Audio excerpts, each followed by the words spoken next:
All right. Feminine, the King of Wands. She is feeling powerful. She is feeling passionate. She is feeling on purpose. The king is elevated to his highest state of being able to express his most inner desires in a very effective way out into the world. And he's facing the masculine. So the feminine is looking in May towards the masculine energy. So that's either physically in a manifest form, like literally to another human being, or looking or expressing herself out in the world in a more masculine manner, taking action, taking the lead on projects or in any area of her life.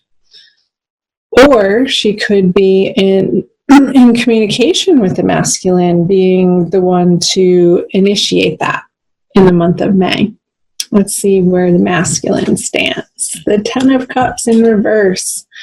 He is perhaps not feeling receptive. He's feeling like his hopes and dreams are a little shattered or lost or confused or sort of in a fog, not clear.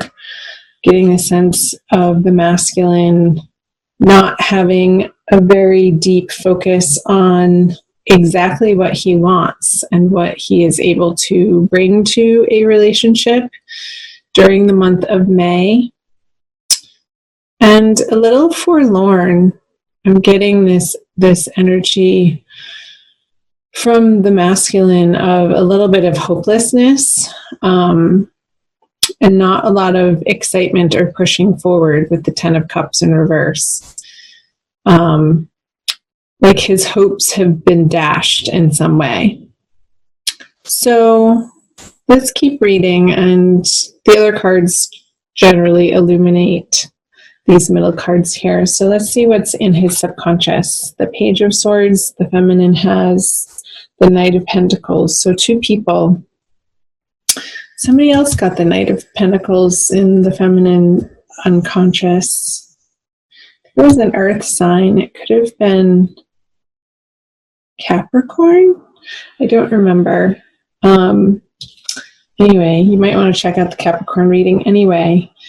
So the Page of Swords for the masculine in his subconscious realm is feeling a little bit fighty, a little bit aggressive, maybe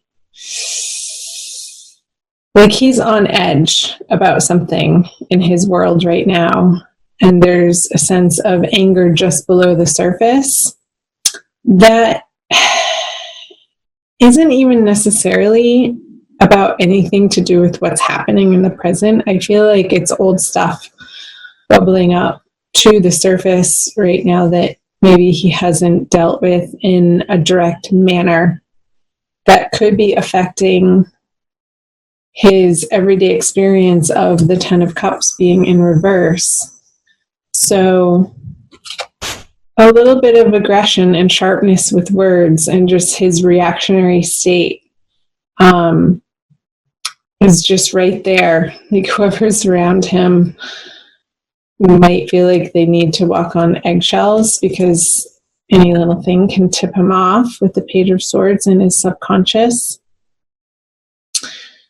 It's sort of feeling this need of not wanting to hold back in his rash communications and just sort of letting it out however it's going to come out, with not much forethought or not a lot of planning or maturity around his communications. And him sort of feeling righteous in taking on that attitude. Pisces masculine. Well, or it's the masculine for the Pisces feminine. So let's move over here to the Knight of Pentacles in the feminine subconscious, what she's not aware of. I'm getting a sense of a little bit of agitation on her end too, but it's not in the thought realm. It's more of feeling like she's on shaky financial ground, or not feeling entirely stable in her career direction, with the Knight of Pentacles in reverse in her subconscious. Like there's some sort of underlying lack mentality in May. It's not forever, that she's wrestling with, but not in a very direct manner. With the King of Wands, it's like she's taking a lot of action and she's blazing forward, but maybe unbeknownst to her, it's from a place of fear or worry or lack, that she doesn't have enough or she can't do it on her own. I was picking up in the other reading that I mentioned, I'm sorry, I can't remember which particular one it was for May, where the horse was upside down and the blackness of it, the shadowy part of it, caught my attention and brought my attention to it, where this earth sign younger male was sort of meddling with her at nighttime, or giving her some communication at night, or appearing in her dreams. Now, that could be the case for the Pisces feminine as well. I'll look back, you guys, in the recordings that I've already done for May. I haven't done all of them yet, and I'll find that video and I'll post it in the description box for you, so you can cross-watch that. Because I feel like those messages are also going to be pertinent for you to take a look at.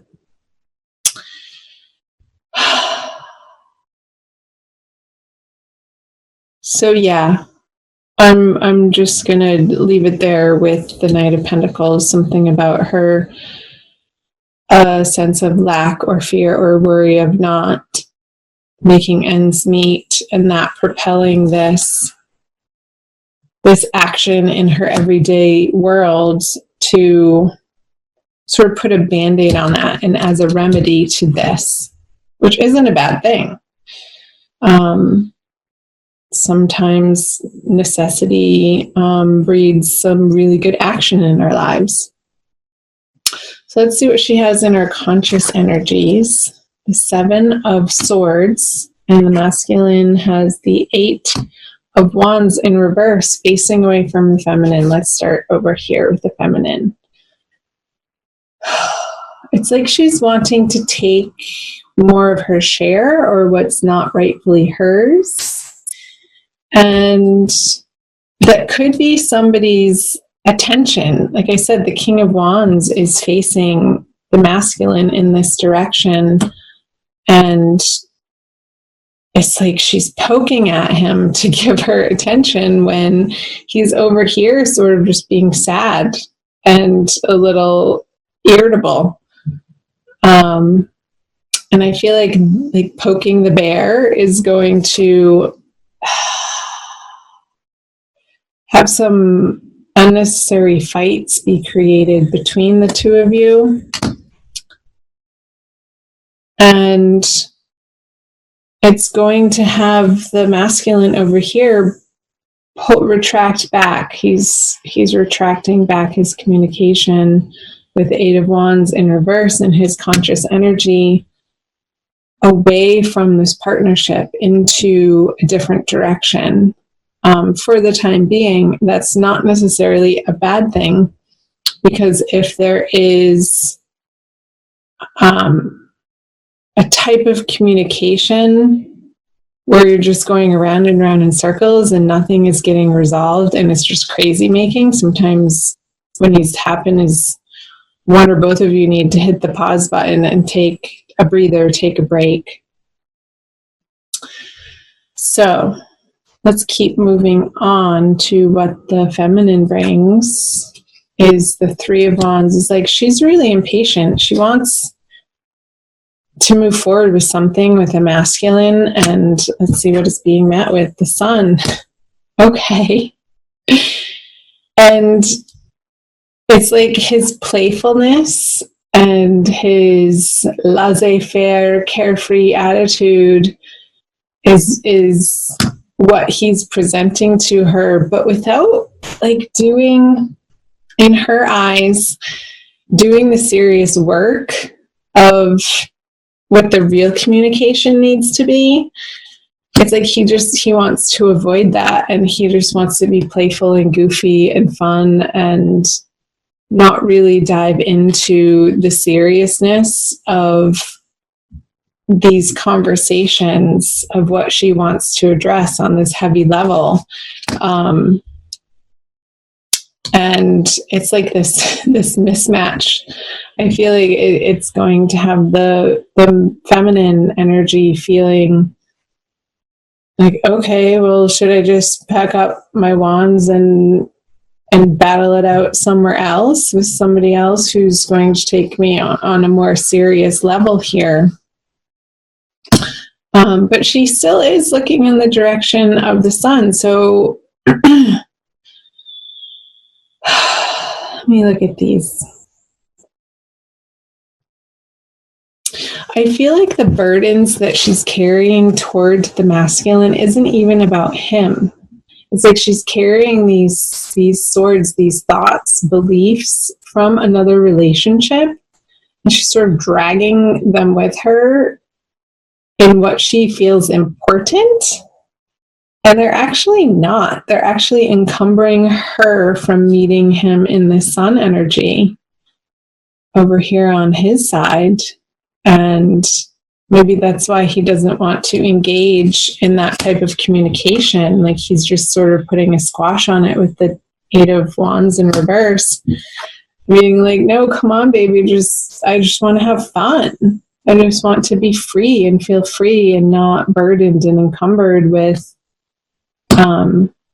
these heavy sort of guilty feelings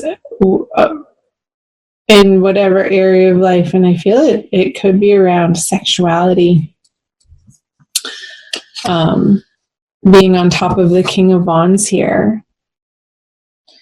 Like there's some sort of body shame from a past experience that the feminine still hasn't fully healed from. And that could be where the Knight of Pentacles in reverse in her subconscious is coming from, in a materialistic sense, like in a very grounded, earthly body sense of this inner conversation of maybe somebody in the past shamed her body, or she has this inner belief that she's not beautiful from the inside out. And when he tries to tell her that and wants to take her in all of her femininity, and she wants it too with this King of Wands card, but it's like this 7 of Wands is inhibiting her from traveling through and accepting that message of the sun from her counterpart, from her divine lover. So comment below if that's resonating for any of you. I'd love to hear. Let's flip over your conjoined outcome energy cards, the Emperor.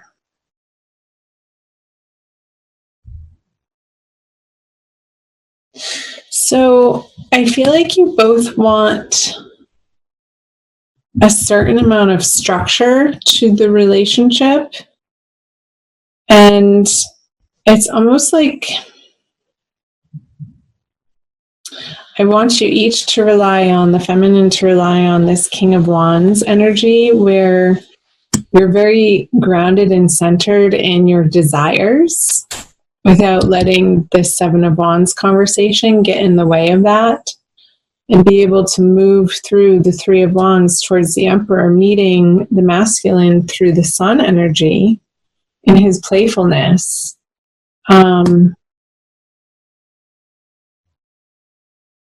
And taking this on for yourself, feminine, this 7 of Swords, energy, because I feel like it doesn't have to do with your current partnership, your current relationship, your current partner.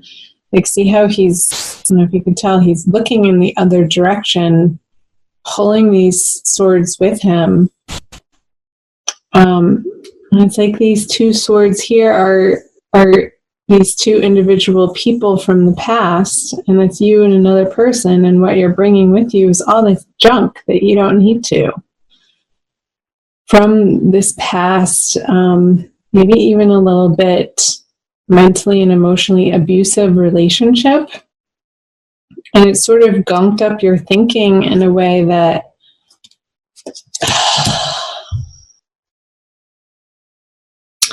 is preventing you from having as much fun as you could with your masculine counterpart, and creating this new structure for the both of you that feels really solid and dependable and reliable, and something that you both can use as a foundation to expand and grow into other areas of your life from.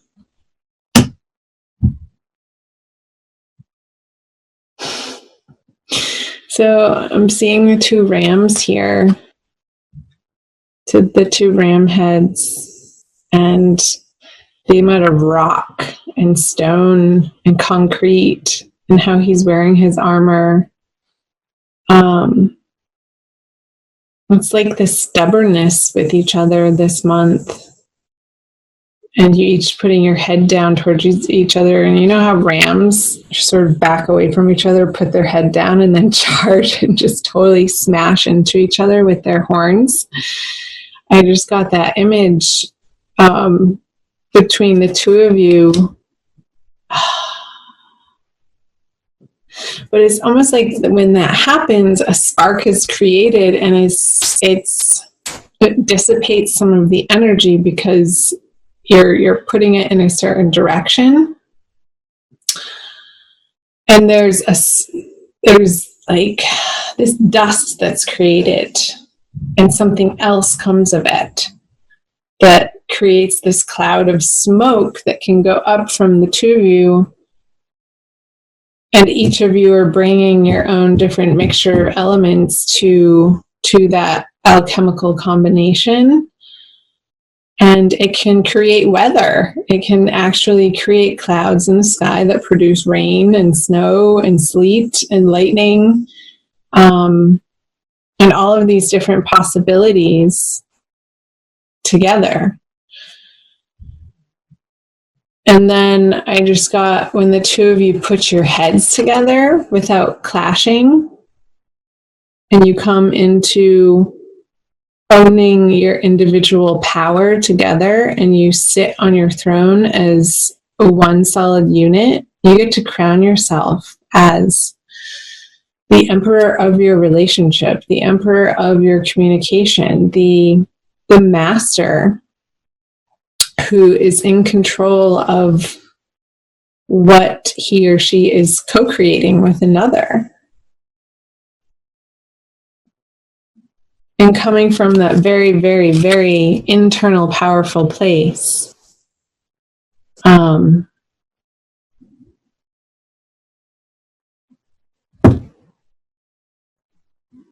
So, click your heels together. I just saw him like clicking his heels together.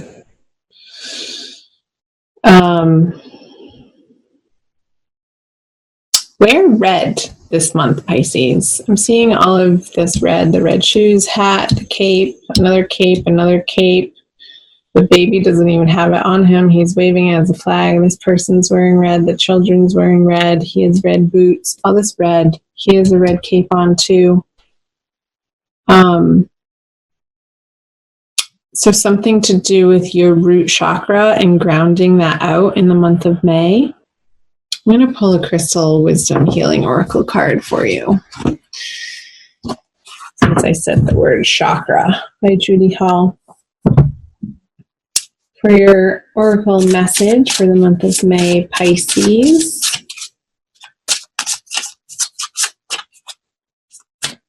So conversations could be a little heated. Watch your words, watch your reactionary time. Take a breath before you speak and ask yourself, is this true in this moment, or is it triggering something for me? And if it's triggering something for you, then own that. Take responsibility for your triggers. Without pointing the finger at the other person. Be like, wow, that whatever you just said right there,